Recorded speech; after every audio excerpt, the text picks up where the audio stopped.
Did you know Squirtle was never supposed to evolve into a Blastoise? Let's find out why. Crisscross. Oh, here we go, yo. Crisscross.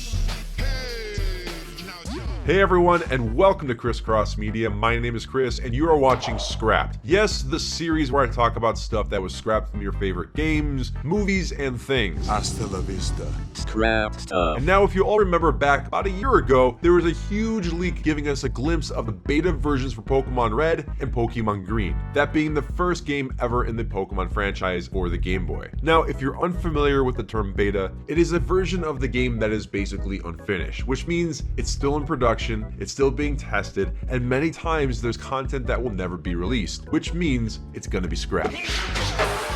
Let off some steam, Bennett. In fact, I've done a few episodes on this beta version of the game, but with Pokemon Sword and Shield just mere days away, I wanted to take a closer look at some of the more interesting content found in these beta versions. And this brings me to the Squirtle evolution line. Squirtle, as you all know, is an iconic character from the original series. It is one of the 3 starters you can choose at the start of your journey, and it evolves into a Wartortle at level 16 and then into a Blastoise at level 36. However, after digging into the beta versions of the game, we discovered this was not always the case. Something found in the data was that Blastoise was apparently one of the earliest Pokemon designed and created. In this version of the game, the Pokemon are not numbered how they are in the Pokedex, but they are numbered based on when they were designed.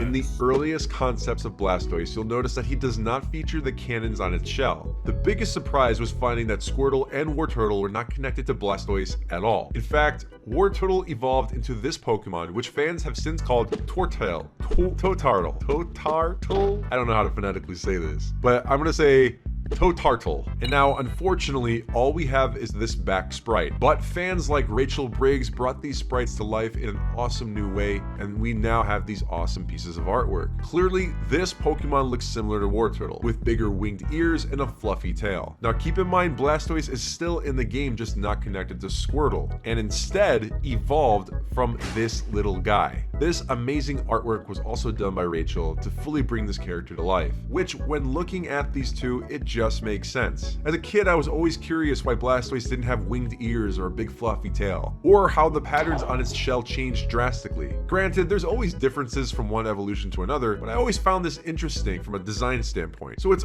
unclear why the developers chose to scrap these 2 mystery Pokemon and combine Blastoise into the Squirtle line. But one thing's for sure, I'm glad they did, because Blastoise is such an iconic starter. And I don't think this character can go toe-to-toe with Venusaur or Charizard, but that's just me. So what do you think? What do you think about these 2 scrap Pokemon? Was it a good idea to merge these 2 evolution lines? Let me know. And as we get closer to Sword and Shield, which is just days away, I'll have some more scrap Pokemon episodes. But a special thank you to Dr. Lava's Lost Pokemon for this info. You can find him at Dr. Lava YT on Twitter for awesome Pokemon content. He was super helpful with this whole process. And thank you so much to each and every one of you for watching and supporting this channel. And until next time, my name is Chris, and you've just been ChrisCrossed. Peace out.